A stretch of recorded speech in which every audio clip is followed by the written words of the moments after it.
राधे राधे दोस्तों, जय श्री कृष्णा। कैसे हैं आप सभी लोग? आशा करती हूँ आप सब अच्छे होंगे और मैं भी बिल्कुल अच्छी हूँ। श्री कुंज बिहारी में आप सभी लोगों का स्वागत है। तो दोस्तों, आज के वीडियो में हम श्रीमद् भागवत कथा का चौथा स्कंद पढ़ेंगे, ध्रुव महाराज। तो चलिए वीडियो को स्टार्ट करते हैं। वीडियो को स्टार्ट करने से पहले जिन लोगों ने चैनल को सब्सक्राइब नहीं किया है वे जाके चैनल को सब्सक्राइब कर लें और वीडियो को लाइक करें और वीडियो के अंत तक बने रहें, आपको बहुत आनंद आएगा। चलिए वीडियो को स्टार्ट करते हैं। ब्रह्मा जी के कुछ पुत्रों ने नैष्ठिक ब्रह्मचार्य का व्रत लिया था, जैसे चतुष कुमार, नारद मुनि, रिंभु, हंस, अरुणी तथा यति। ब्रह्मा जी से ही अधर्म का जन्म हुआ और उसने अपनी ही बहन मृषा झूठ से विवाह किया। उन दोनों से दंभ, पाखंड और माया छल का जन्म हुआ। उन्होंने इन दोनों को निसंतान निश्रति नामक असुर को गोद दे दिया। दंभ और माया से लोभ एवं निकृति धूर्तता का जन्म हुआ और इन दोनों द्वारा क्रोध तथा हिंसा द्वेष का जन्म हुआ। क्रोध और हिंसा द्वारा कली और उसकी बहन दरुक्ति कठोर वचन का जन्म हुआ। कली और दरुक्ति ने मृत्यु और भीति यानी कि भय को जन्म दिया। इन दोनों से संग से यातना, अत्यधिक कष्ट और निरय नरक का जन्म हुआ। इन सब संतानों को प्रलय का कारण माना जाता है। स्वयंभुव मनु और शतरूपा के दो पुत्र थे, प्रियव्रत और उत्तानपाद। महाराज उत्तानपाद की सुनीति और सुरुचि नामक दो रानियां थीं, परंतु वे सुरुचि से अधिक प्रेम करते थे।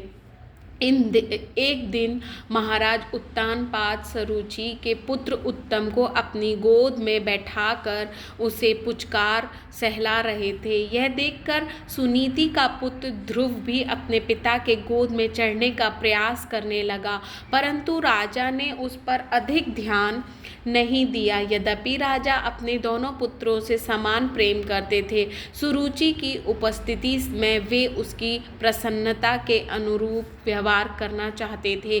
सुरुचि इसे समझ गई। उसका मन पहले से ही ध्रुव के प्रति द्वेष से भरा था और उसने अपने पति के इस पक्षपाती व्यवहार का अनुपयुक्त लाभ उठाया। आखिर सुरुचि स्त्रियोचित दुर्बलता से मुक्त नहीं थी। अभिमानवश वह इस प्रकार बोलने लगी जिससे पिता और पुत्र दोनों उसे सुन सकें। हे पुत्र ध्रुव, तुम इस राज सिंहासन अथवा अपने पिता की गोद में बैठने के योग्य नहीं हो।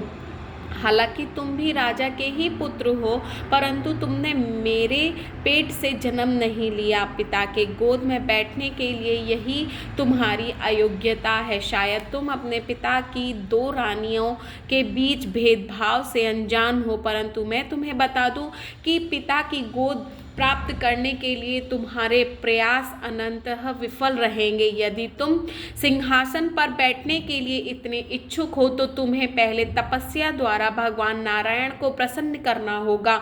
उनकी कृपा से कदाचित तुम्हारा अगला जन्म मेरे गर्भ से हो जाए। जिस प्रकार छड़ी द्वारा प्रहार किया जाने पर सांप क्रोधवश गहरी सांस लेने लगता है, अपनी विमाता के कठोर वचनों से ममराहत ध्रुव गहरी गर्म सांसें लेने लगा। उसका क्रोध अपनी सीमाएं पार कर गया। उसे यह देखकर और अधिक दुख हुआ कि उसके पिता चुपचाप बैठे पूरा दृश्य देखते रहे और अपनी पत्नी के क्रूर शब्दों से जरा भी विरोध नहीं किया। तेज कदमों से महल से बाहर निकलकर ध्रुव रोता हुआ अपनी माता के पास पहुंचा। क्रोध से उसके होठ कांप रहे थे। जब सुनीति ने बिलख कर रोते अपने पुत्र को देखा तो तुरंत उसे पुचकारते हुए गोद में उठा लिया।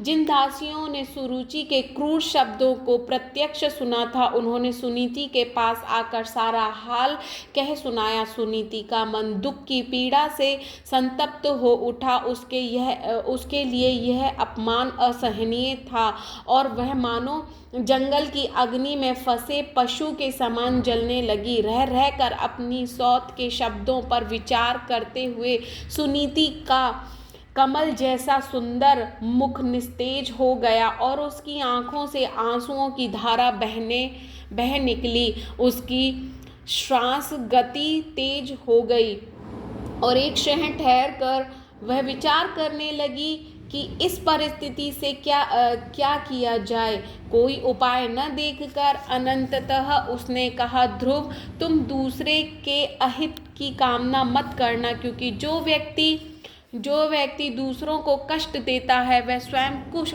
कष्ट उत्पन्न करके अपना अहित करता है। बेटा, तुम्हारी माँ सुरुचि ने जो भी कहा वह सही है। तुम्हारे पिता तो मुझे अपने महल की एक दासी भी नहीं समझते, फिर पत्नी मानना तो बहुत दूर की बात रही। उन्हें इस बात पर लज्जा आती है कि उन्होंने मुझसे विवाह किया। इसलिए यह सत्य है कि तुम्हारा जन्म एक अभागी स्त्री के गर्भ से हुआ है। हालांकि तुम्हारी सौतेली माँ के वचन कठोर हैं, वे सत्य हैं। इसीलिए यदि तुम्हारे मन में अपने पिता के सिंहासन पर बैठने की थोड़ी भी इच्छा है तो तुम्हें अपने द्वेष को त्याग कर तुरंत उसके उपदेशों का पालन करना चाहिए। बिना समय गवाए तुम भगवान नारायण के चरण कमलों का भजन आरंभ करो। उन्हीं की कृपा से तुम्हारे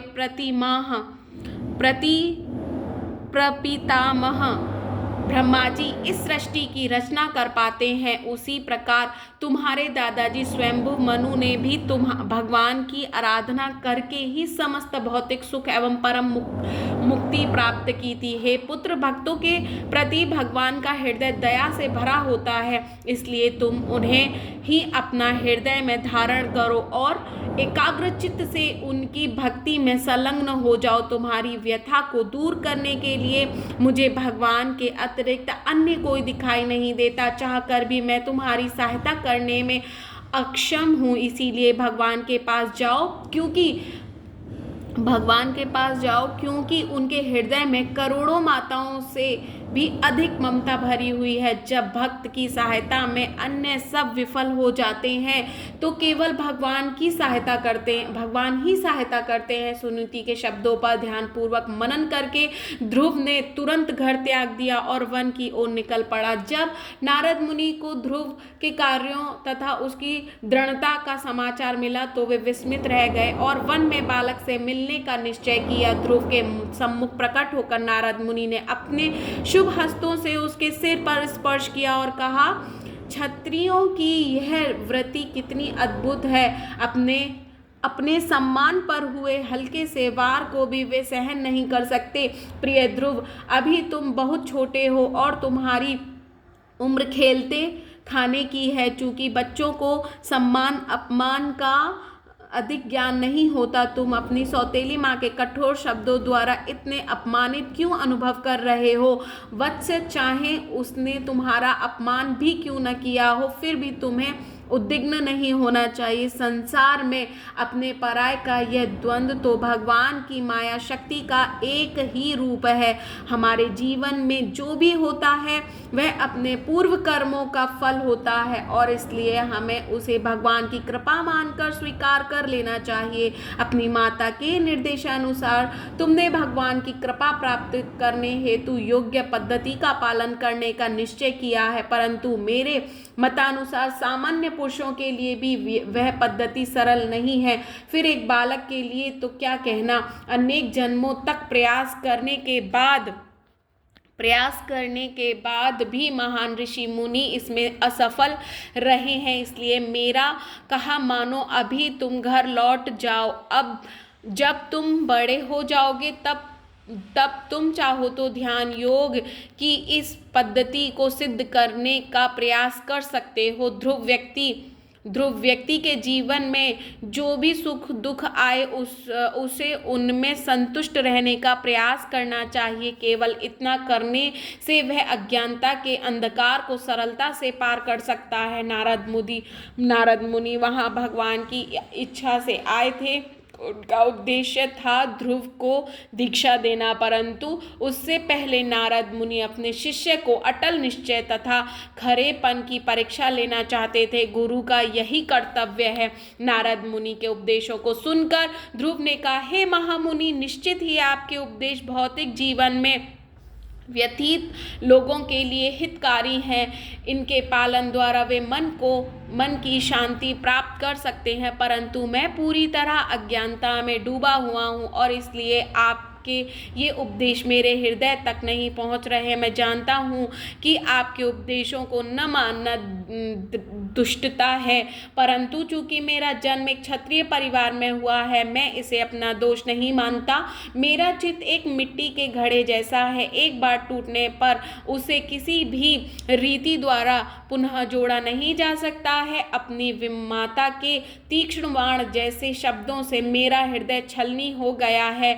अभी मेरे मन में उसका प्रतिशोध लेने की अतिरिक्त अन्य कोई विचार ठहर नहीं रहा है, इसलिए मैं आपके सदुपदेशों का लाभ नहीं ले सकता। ये उपदेश ब्राह्मण व्रती के व्यक्ति के लिए हितकारी हैं।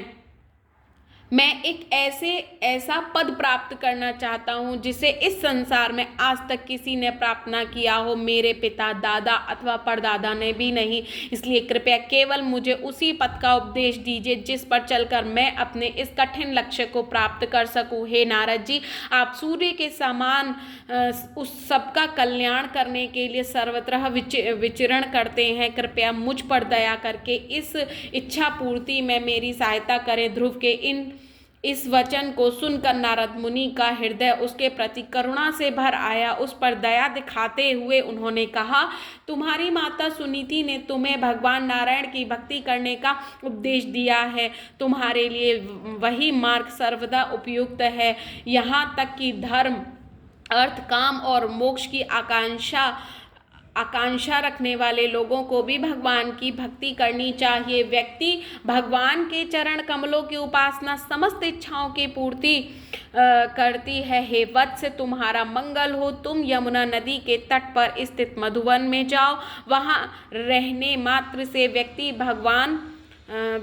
भगवान के सानिध्य का अनुभव कर सकता है। प्रतिदिन 3 बार नदी में स्नान करो और अष्टांग योग के नियमों का पालन करते हुए तप करो। कुछ ही समय में अपनी प्राणवायु, मन तथा इंद्रियों पर नियंत्रण प्राप्त करके तुम समस्त भौतिक दूषणों से मुक्त हो जाओगे और इस प्रकार तुम्हारा मन अविचल भाव से भगवान का चिंतन कर पाएगा। भगवान के भक्त निरंतर भगवान के मुस्कुराते हुए चेहरे तथा सौम्य स्वरूप का ध्यान करते हैं और भगवान भी अपने भक्तों को सब वरदान देने के लिए सदैव तत्पर रहते हैं। भगवान का वह रूप नवयौवन से भरपूर तथा दोष रहित है। उनके नेत्र तथा होठ उदित होते हुए उदित सूर्य के समान ललिया युक्त हैं और वे अपनी शरण में आए जीवों को आश्रय देने के लिए आतुर रहते हैं। उनके चरण कमलों के नाखून रत्नों के समान जगमगाते हैं। वे सदैव शांतिचित, सौम्य तथा अनुद्विग्न रहते हैं। उनका सुंदर स्वरूप मन तथा आँखों को प्रमोदित करने वाला है। तो दोस्तों, इसके आगे का पार्ट मैं आगे आने वाली वीडियो में सुनाऊंगी। तो आशा करती हूँ आपको ये पार्ट पसंद आया होगा। तो दोस्तों, अगर वीडियो अच्छी लगी हो तो वीडियो को लाइक करें, चैनल को सब्सक्राइब करें, फ्रेंड एंड फैमिली के साथ शेयर करना ना भूलें। मैं मिलती हूँ आपसे इसी के अगले पार्ट में। तब तक के लिए राधे राधे, जय श्री कृष्णा।